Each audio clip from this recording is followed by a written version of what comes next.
ओम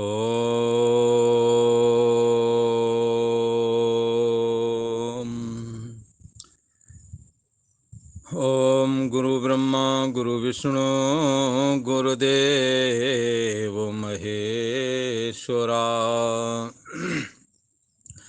गुरु साक्षात् परम ब्रह्म तस्मै श्री गुरुवे नमः।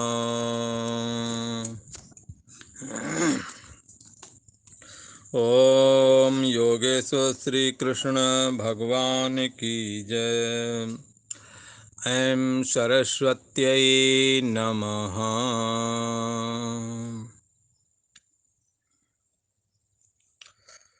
पूर्व का प्रसंग चल रहा है। ये तीसरा अध्याय है, कर्मयोग का प्रसंग है। भगवान श्री कृष्ण ने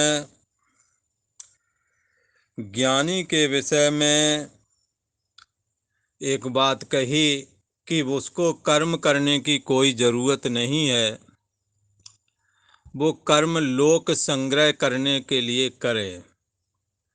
किसी ने कहा ये लोक संग्रह क्या है? लोक संग्रह उसको कहते हैं यदि हम कोई अच्छा कर्म करें तो उसको लोग देखेंगे, दूसरे लोग देखेंगे और देख करके जो आपने कर्म किया उसमें उनकी भी प्रवृत्ति होवेगी। क्योंकि लोगों का ये स्वभाव है, बड़ा आदमी जैसा करता है छोटा भी उसी की नकल करता है। पहले तो कहावत हुआ करती थी, पुरानी कहावत है, महाजनो एन गतः सपंथा। महापुरुष जिस मार्ग से चलते हैं वही रास्ता है, उसी मार्ग पे आप भी चलें। पर आजकल महापुरुषों को लोगों ने फिल्म में जो काम करने वाले फिल्म के अभिनेता हैं उनको मान लिया है, और वो जैसा करते हैं ये भी नकल करते हैं। वो जैसी कटिंग करा लें ये लड़के भी कटाने लगते हैं। तो आज महापुरुष कौन है, तो इसकी पहचान सच्चे अर्थों में लोगों को नहीं है। कई बार ये अभिनेता अच्छाइयों को कम दिखाते हैं और उनके जो क्रियाकलाप हैं, उनका जो आचरण है, उससे बुराइयां ज़्यादा जन्म ले लेती हैं। पर आजकल की जनरेशन उनका ही आचरण जो वो करते हैं वही नकल कर लेते हैं, स्वीकार कर लेते हैं। तो ये लोगों का स्वभाव है कि बड़ा आदमी जैसा करता है छोटे लोग भी उसी रास्ते से चल पड़ते हैं। इसलिए हमों ने सोच विचार करके गंदे आचरण वाले बड़े लोग क्यों ना हों तो भी उनके आचरण को स्वीकार ना करना चाहिए, और जो अच्छे लोग हैं, जिनके चरित्र अच्छे हैं, जिनके विचार अच्छे हैं, जो समाज में लोकोपकार के लिए जाने जाते हैं, ऐसे पुरुषों का ही आचरण हमें स्वीकार करना चाहिए, न कि ऐसे लोगों का आचरण जो कि हमारे को सतमार्ग से उठा करके कुमार्ग में फेंक देते हैं। हमें सतमार्ग पर चलने वाले लोगों का आचरण स्वीकार करना है। भगवान श्री कृष्ण ने सतमार्ग में चलने वाला जो ये महापुरुष है, यहाँ इसे विद्वान करके कहते हैं, ज्ञानवान करके कहते हैं। तो ज्ञानवान के लिए भी एक मानो सीमा रेखा बना दी कि तुम्हों को अब कर्म करने की जरूरत नहीं, क्योंकि कर्म जिसके द्वारा होते हैं उसको आपने अपना दृश्य करके जान लिया है। जैसे शरीर, मन और इंद्रियां आपके द्वारा जानने में आ गए, अहम भी जानने में आ गया, जितनी भी क्रिया है इसी क्षेत्र में है, पर इसका आश्रय और प्रकाशक जो साक्षी आत्मा है वो निर्लेप है, असंग है और अक्रिय है। ऐसी आत्मा में उसने अपनी मैं बुद्धि कर रखी है। ऐसे ज्ञानवान के लिए भगवान श्री कृष्ण ने सीमा रेखा बांधी कि कर्म तुम भी करना, शास्त्र के अनुकूल करना, पर तुम्हें कर्म की जरूरत नहीं, ना ही तुम्हारे में कर्म है, तो भी लोक संग्रह करने के लिए तुम्होंने कर्म करना है। आपके साथ बहुत सारे लाखों हजारों लोग जुटे हुए हैं, आपका उपदेश सुनते हैं, आपके आचरण की नकल करते हैं, आप जैसा कहते हैं वैसा ही प्रमाणिक मान लेते हैं। आपको जरूर शास्त्र विहित कर्मों को करना है और करके दिखाना है अच्छी तरह से, और लोगों को भी उसमें प्रवृत्त करवाना है। ऐसा भगवान श्री कृष्ण ने एक सीमा रेखा बांधी। यदि ज्ञानवान हो गए हो तो भी तुम्हें ऐसा करना चाहिए। पर रामायण में अपने दूसरे ढंग से कहते हैं। रामायण में कहते हैं, जीवन मुक्त महामुन जेऊ, हरिगुण सुने निरंतर तेहु। जीते जी मुक्त हो गए हैं, और जो माया का क्षेत्र है, देह इंद्रियां मन बुद्धि आदि, इससे उनकी मैं बुद्धि हट चुकी है, तो भी परमात्मा नारायण की लीला कथाओं का श्रवण करते हैं और जीवन को आनंदित करते हैं, अपने को धन धन्यता का एहसास करते हैं। जब परमात्मा श्री हरि की लीला कथाएं वो श्रवण करते हैं, तो ऐसा कहते हैं रामायण में, संत समागम सम न लाभ कछु आन। संत समागम के समान कोई दूसरा लाभ नहीं है। संत महापुरुष परमात्मा श्री हरि की लीला कथाओं का वर्णन करते हैं, उनके गुणानुवाद गाते हैं। हाँ, तो जीवन मुक्त महापुरुष भगवान के गुणानुवाद गाते हैं और लीला कथा सुनते हैं। जिनके जो जीते जी मुक्त हो चुके हैं उनकी ये बात। तो मन तुलसीदास भी ऐसा कहते हैं कि जिनकी कृपा से तुम्हें कैवल्य निर्वाण प्राप्त हुआ है, उन परमात्मा नारायण को हमें कभी भुलाना ना चाहिए।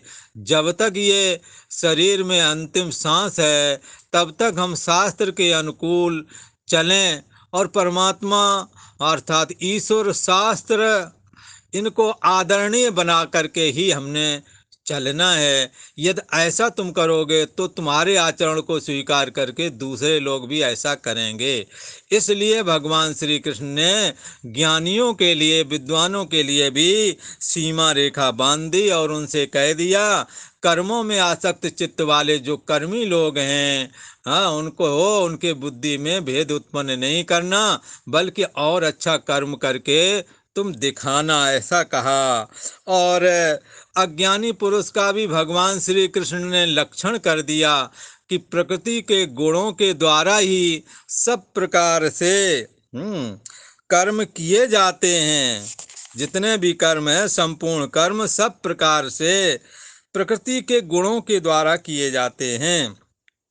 पर अहंकार विमूढ़ात्मा, ये जिसका अंतःकरण मोहित हो रहा है, अहम अस्मि पर छिन्न व्यक्तित्वपना जिसे अपनी मैं लगती है, जो उसी में रचा पचा है, देह के धर्मों में, इंद्रियों के धर्मों में, अहंकार से मोहित जो हो रहा है, ऐसा अज्ञानी मैं करता हूँ ऐसा मान ही लेता है, न कि करता है। पर ज्ञानवान में काफी अंतर है।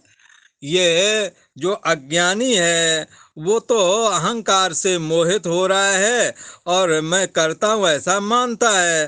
पर ज्ञान के, जिनको ज्ञान प्राप्त हो गया है, जो विद्वान हैं, उनकी स्थिति कुछ दूसरी तरह की है। तो उसके विषय में आज भगवान श्री कृष्ण कहते हैं कि ये जो कर्म में आसक्त, जो कर्मी पुरुष था, कर्म में लगा हुआ जो पुरुष था, उसकी अपेक्षा जो ये ज्ञानवान है वो थोड़ा अलग है। ज्ञानवान की सोच क्या है इस विषय में, हाँ, ये तीसरे अध्याय का 28वां श्लोक है। भगवान श्री कृष्ण कहते हैं, हे अर्जुन, तत्त्ववित्तो महाभावो गुण कर्म विभागयो, गुणा गुणेषु वर्तन्ता इति मत्वा न सज्जते।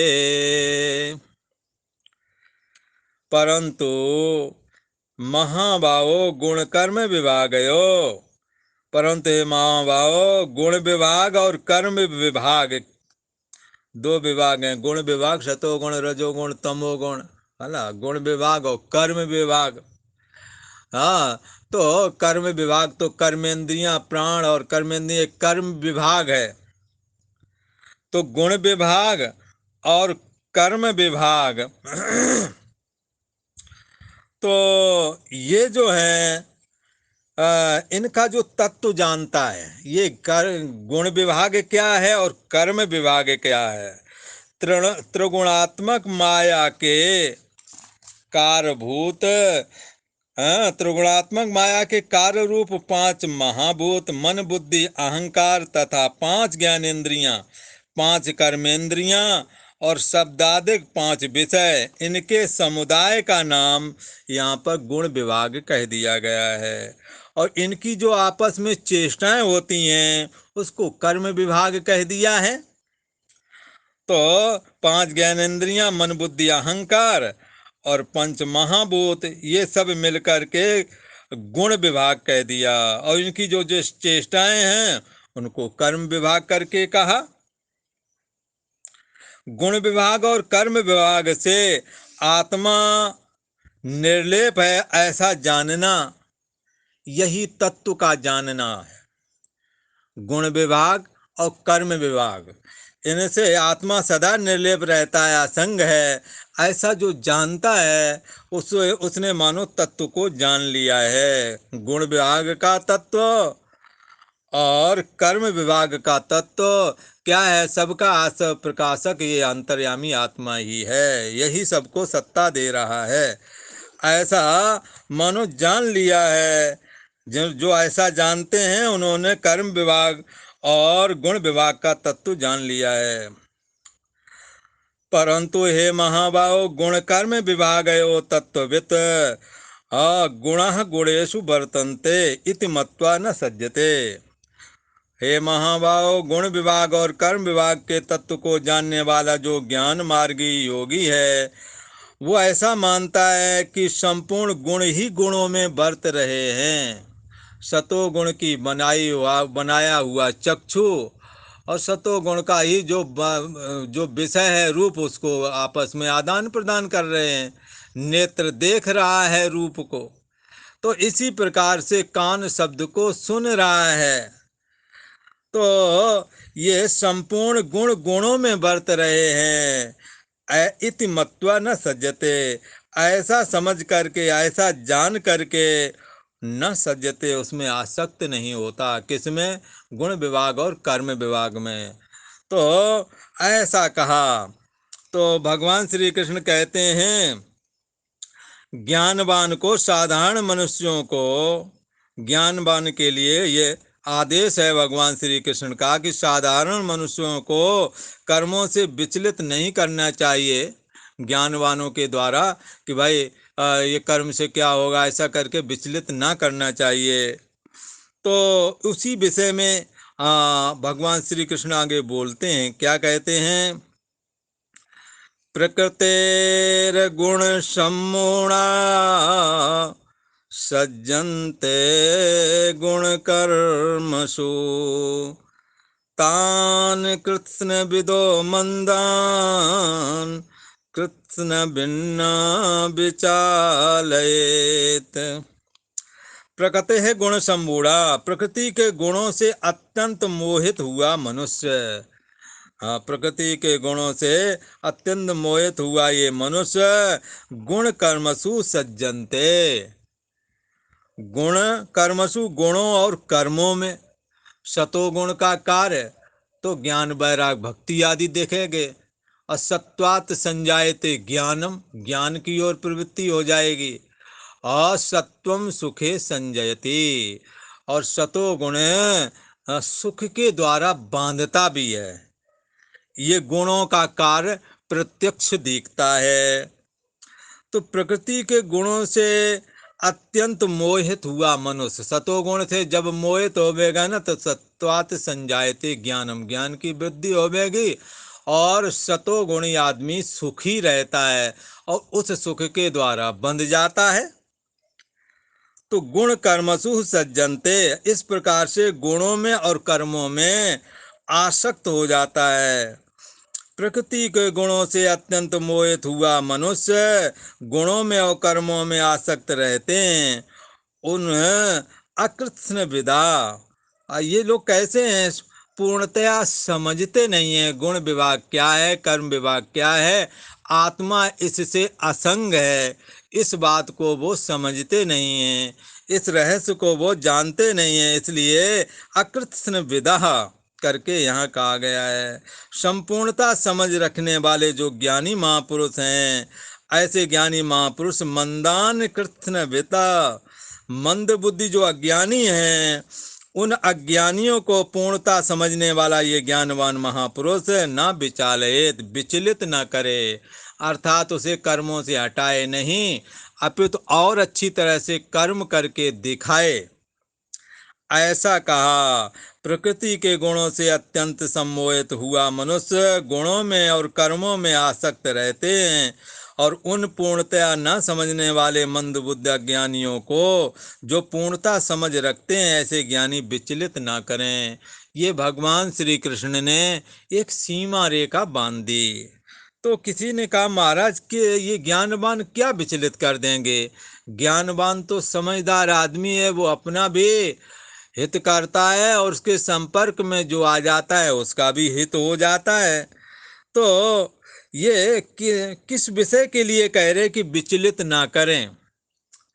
तो ये विषय ये है कि भाई कर्म में लगा हुआ है, कोई उपासना में लगा हुआ है, कोई जप तप आदि में लगा हुआ है, कोई किसी नियम में बंधा हुआ है, पर अब अगला आदमी आकर के कहता है इससे क्या होवेगा? और ये भूखे व्रत करने वाले से कहेगा ये व्रत करने से क्या मिलेगा है? ऐसा करके वो तप के प्रति मानो अश्रद्धा करा रहा है। किसी ने व्रत लिया है कि मैं बगैर नहाए पानी नहीं पीऊंगा, तो कोई अगला आदमी आता है अरे इससे क्या होवेगा? तो इस तरह से वो उसके नियम को कहीं न कहीं तोड़ रहा है। इसी प्रकार से एक अपने संत थे जो पानी पर बहुत वर्षों तक रहे केवल पानी पी करके, पर किसी ने आकर के कहा अरे तुम ये क्या कर रहे हो, शरीर को नष्ट किए डाल रहे हो, इससे क्या होवेगा? और बहुत अच्छा तपह कर्म का जो व्रत चल रहा है उसको छुड़वा दिया। बस इसी बात को लेकर के भगवान श्री कृष्ण कहते हैं अकृत्स्न विदा, पूर्णता न समझने वाला जो मंद बुद्ध अज्ञानियों को ये पूर्णता समझ रखने वाला ज्ञानी विचलित न करे। ज्ञानी को चाहिए कि वो संपूर्ण कर्मों को अच्छे से करे और दूसरों को भी करने के लिए प्रेरणा करे। भगवान श्री कृष्ण ने कहा कि हे अर्जुन, जो भी कर्म करे, कर्म के सिद्धांत को जो अभी तक बताते रहे उसको थोड़ा और सरल कर दिया भगवान ने। भगवान ने सोचा कि आसक्ति और फल की इच्छा से रहित होकर के करना है, असंग रहना है, ममता का त्याग कर देना है, कामना का त्याग कर देना, अनेकों प्रकार से कर्म की व्याख्या भगवान श्री कृष्ण ने कही। कहते हैं कर्म करने का अधिकार है, फल में नहीं, तुम कर्म फल के निमित्त भी ना बनो, ऐसा तक कह दिया। और अकर्मण्यता भी ना कहीं तुम्हारे अंदर छा जाए, ऐसे ऐसे उपदेश पीछे कई बार हो चुके हैं। अब भगवान श्री कृष्ण इस कर्म योग को और सरल बनाने वाले हैं कि जिससे किसी भी मनुष्य को, किसी भी साधक को कर्म योग के विषय में किसी प्रकार का भ्रम ना हो और कर्म योग में अच्छी तरह से लग सकें। इसी दृष्टि का आश्रय करके अब भगवान श्री कृष्ण आगे कहने वाले हैं। क्या कहने वाले हैं? तो कहते हैं मयि सर्वाणि कर्माणि मयि सर्वाणि कर्माणि सन्न्यस्याध्यात्मचेतसा निराशीर्निर्ममो भूत्वा युध्यस्व विगतज्वरा। अब भगवान श्री कृष्ण कहते हैं, हे अर्जुन, अध्यात्म चेतसा, अपनी बुद्धि को अध्यात्म चेतसा, अपनी चेतना को देह चेतना से, मन चेतना से हटा करके अध्यात्म चेतना वाली अपनी चेतना बना लेना है। अध्यात्म चेतना कैसी अध्यात्म चेतना है? अंतर्यामी परमात्मा में जिसका चित्त लग गया उसको अध्यात्म चेतसा कहते हैं। तो मुझ अंतर्यामी में अध्यात्म चेतसा, मुझ अंतर्यामी परमात्मा में लगा हुआ चित्त के द्वारा सर्वाणि कर्माणि, संपूर्ण कर्मों को मई सन्न्यस्य, मुझ में अर्पण करके, हाँ, संपूर्ण कर्मों को मुझ में अर्पण कर दे। अच्छा भाई, कैसे कर दे? सर्वाणि कर्माणि, संपूर्ण कर्मों को, और मई सन्न्यस्य, सन्न्यस्य का मतलब है त्याग कर देना, मुझ में त्याग कर देना। मई सन्न्यस्य, मुझ में अर्पण कर दे। तो आगे इस श्लोक को और खोलने के लिए आगे भगवान श्री कृष्ण और भी कुछ बोलने वाले हैं।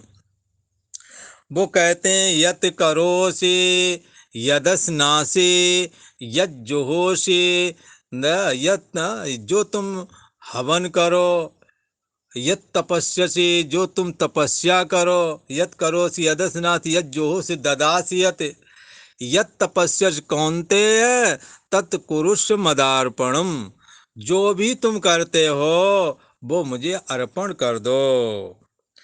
और कैसा कहा? मुझ अंतर्यामी परमात्मा में लगा हुआ चित्त के द्वारा संपूर्ण कर्मों को, अपने चित्त को परमात्मा में लगा ले, फिर जो भी कर्म है हाथ जोड़ करके परमात्मा श्री कृष्ण को निवेदन करना चाहिए। क्या? यद करोसि, जो भी किया हो, यद करोसि यद अस्नासि, जो भी भोजन किया हो, जो हवन किया हो, और जो भी तपस्या किया हो, सब कहते भगवान श्री कृष्ण मुझे अर्पण कर दो। भगवान श्री कृष्ण कहते हैं कि संपूर्ण कर्मों को मुझ में अर्पण करके और निराशी, आशा रहित हो जाए, कहीं किसी से किसी प्रकार की आशा न रह जाए। निराशी निर्ममः, ममता रहित हो जाए, कहीं ममता नहीं रखनी। और ममता छोड़ना बड़ा कठिन है, इसलिए भगवान श्री कृष्ण यह ममता के छोड़ने की बात कहते हैं कि कहीं ममता न रह जाए।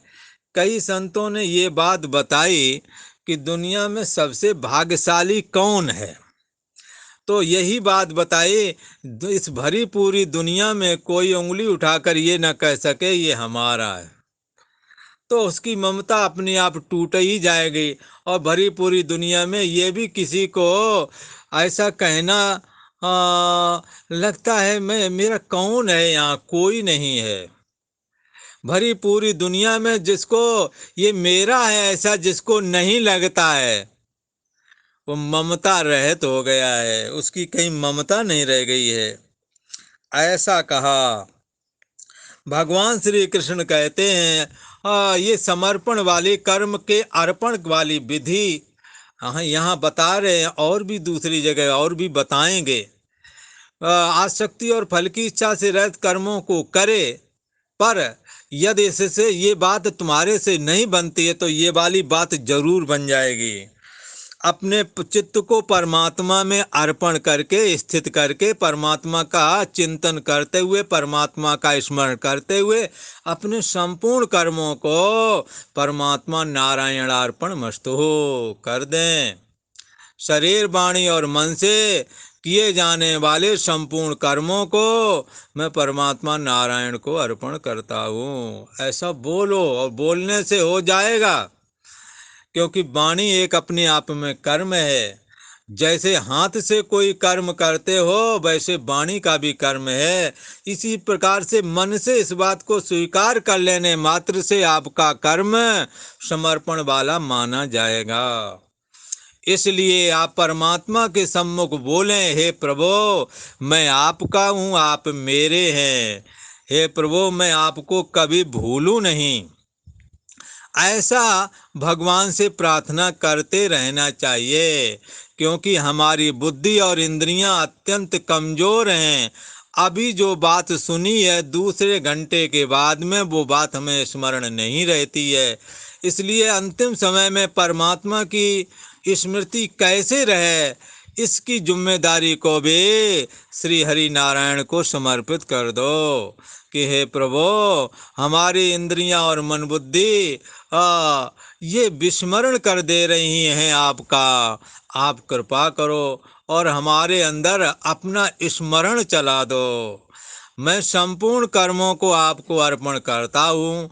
अपनी आत्मा को भी मैं आपके चरणों में निवेदन करता हूँ, अपने आप को आपके चरणों में समर्पित करता हूँ। ऐसा करके हम भगवान श्री कृष्ण के सम्मुख, परमात्मा के सम्मुख एक ईमानदार साधक बन जाएंगे और परमात्मा को अपनी डोरी में बांध लेंगे। कौन सी डोरी? ये प्रेम की डोरी। इस प्रेम की डोरी से परमात्मा को हम बांध लेंगे और ये डोरी अंतिम समय में जब तुम्हारी बुद्धि और इंद्रियां जवाब दे देंगी तब ये डोरी आपको खींच के ले जाएगी और ये डोरी संस्कार के रूप में तब्दील हो जाएगी। और ये संस्कार आपको, आपकी बुद्धि इंद्रियां काम नहीं करेंगी तो भी आपके अंदर से राम राम की अथवा ओम नमो नारायणाय, ओम नमो भगवते वासुदेवाय, जो भी आप मंत्र जपते हैं उसका स्मरण आने लगेगा। परमात्मा की कृपा से अंतिम समय में भी स्मरण आएगा, पर अपना बल पौरुष उस समय काम नहीं आता, क्योंकि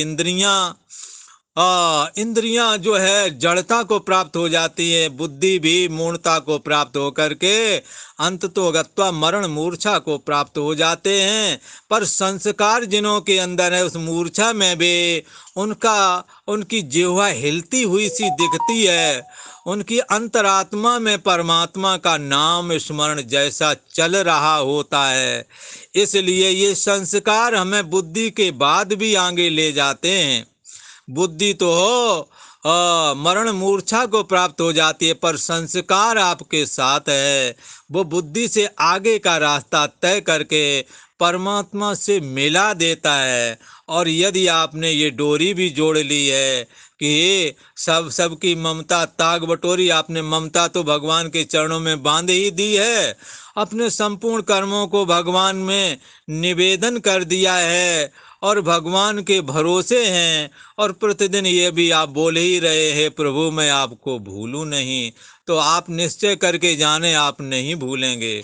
परमात्मा नारायण तुम्हारे साथ है और ऐसे ही साथ है जैसे पानी में बूंद मिला दें तो मिल जाती है, जरा सा भी अलग नहीं है, बिल्कुल जुड़ा हुआ है। केवल हमें स्मरण करना है, और स्मरण भी यदि नहीं होता है तो इसकी जिम्मेदारी को भी परमात्मा को समर्पित कर दो।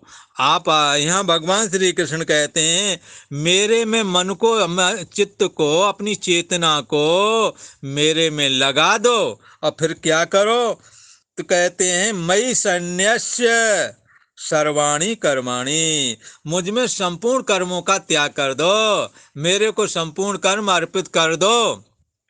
तो महाराज अर्पित क्या कर दें? शरीर से होने वाली चेष्टाएं, वाणी से होने वाली चेष्टाएं और मन से होने वाली समस्त चेष्टाओं को परमात्मा के अर्पण करता हूँ, परमात्मा नारायण अर्पण करता हूँ, और अपने आप को भी परमात्मा के अर्पण करता हूँ, ऐसा कह देना। और कह कर के ऐसा दिल में स्वीकार भी कर लेना कि परमात्मा ने हमारे कर्मों को स्वीकार कर लिया है, ऐसा दिल में विश्वास बांध लेना। और ये बात आपको ऐसे ही मिलेगी जैसा आपने किया है। और आपको अंतिम समय में परमात्मा की स्मृति रहेगी, जरूर रहेगी, और ऐसा लगेगा कि परमात्मा हमारे साथ है, आत्मबल बढ़ जाएगा। हाँ, तो भगवान कहते हैं कि हे अर्जुन, तुमने क्या करना है, मुझे अंतर्यामी परमात्मा में अपनी चेतना को लगा करके, अर्थात चित्त को लगा करके संपूर्ण कर्मों को मुझ में अर्पण कर देना है, फिर किसी से आशा नहीं रखना। एक ठाकुर जी के अलावा, एक परमात्मा के अलावा किसी से भी आशा नहीं रखना, निराशी हो जाओ। और निर्ममः, किसी से ममता नहीं जोड़नी है। भगवान हमारे, मैं भगवान का हूँ, ऐसा अपने को धारण करना है। और दे जगत का है, जगत दे एक वस्तु है, इसलिए मृत्यु के समय दे, और दे जो है जगत में ही रह जाता है। देह जगत प्रकृति का भाग है, पर तुम परमात्मा के अंश हो। परमात्मा में तुम्हारा अभेद होता है, देह का जगत में अभेद होता है, और तुम्हारा परमात्मा से अभेद है। इसलिए तुम अपनी डोर परमात्मा में लगाओ, और देह की डोर तो जगत से जुड़ी हुई है। मृत्यु के बाद में ये देह तो जगत में ही रह जाएगा, पर परमात्मा को यदि हम अपने कर्म अर्पण कर देंगे तो फिर क्या होगा, परमात्मा के अर्पण करने से सारी जिम्मेदारी फिर परमात्मा की हो जाती है। और हमने क्या करना है, अपने संपूर्ण कर्मों को अर्पण करके आशा रहित हो जाना है, ममता रहित हो जाना है, और विगत ज्वरा, संताप रहित हो जाना है। किसी प्रकार का कोई संताप हमने करना नहीं है। को संताप करना अर्थात किसी तरह की चिंता भविष्य को लेकर के हमने नहीं रखना। जैसा राम जी करेंगे ठीक ही करेंगे। और संताप रहित होकर के, चिंता रहित होकर के, हाँ, भगवान श्री कृष्ण अर्जुन से कहते हैं तुम युद्ध रूप कर्म में लग जाओ। और यदि हम लोग होते तो कहते अपने काम में लग जाओ, क्योंकि वर्ण आश्रम के अनुसार भगवान श्री कृष्ण अर्जुन के प्रति उपदेश करते हैं। उसकी जगह यदि वैस होता तो कहते अपने दुकानदारी धंधे में लग जाओ, विगत ज्वरा होकर संताप रहित होकर के लग जाओ, ममता तोड़ करके लग जाओ, आशा रहित होकर के लग जाओ, संपूर्ण कर्मों को मुझ में अर्पण कर दो, तो मैं तुम्हें मुक्त कर दूंगा। लास्ट में वचन देते हैं भगवान, सर्व धर्मान परित्यज्य मामेकं शरणं व्रजा अहम त्वा सर्व पापेभ्यो मोक्षयिष्यामि मा शुचा। हाँ, आप कर्तव्य कर्मों को करते करते ऊब गए हैं, तो पति का पत्नी के प्रति कर्तव्य पालन रूप धर्म अब नहीं निभाया जाता है। पिता का, हाँ, पुत्र का, समाज का, देश का नहीं निभाया जाता है। जिम्मेदारी उठाते उठाते कंधे थक गए, अब जिम्मेदारी, अब कर्तव्य पालन भी नहीं हो पा रहा है, अब ये काम नहीं संपन्न हो पा रहे हैं हमसे। तो सर्वधर्मान परित्यज्य, कर्तव्य पालन रूपी धर्म का त्याग करके आप मेरी शरण में आ जाओ। मैं तुम्हें मां शुचा, चिंता मत करो, मैं तुम्हें मुक्त कर दूंगा। बोला ऐसा भगवान ने वचन दिया है। इसलिए हरिसा हीरा छाड़ के करे आन की आस, ते नर दोजक जाएंगे सत भाखत रविदास। ये परमात्मा श्री हरि ने कैसा सुंदर वचन दिया है, मानो सारी चिंता ही दूर कर दी हो। अब ऐसे परमात्मा श्री कृष्ण को छोड़ करके अगर हम कहीं दूसरी जगह विषय आदि में मन लगाएं तो ये हमारी गलती है, हमें इससे बचना चाहिए।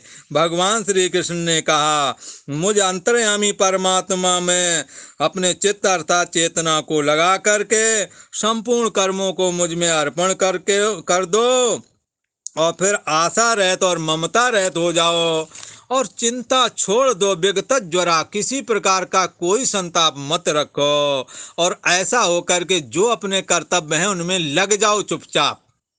अर्जुन के लिए युद्ध रूप कर्तव्य था, इसलिए यहाँ तो कह दिया संताप रहित होकर के तुम युद्ध में लग जाओ। यदि हम होते तो हमसे कहते कि भाई तुम अपने साधन भजन में लग जाओ और चिंता को छोड़ो।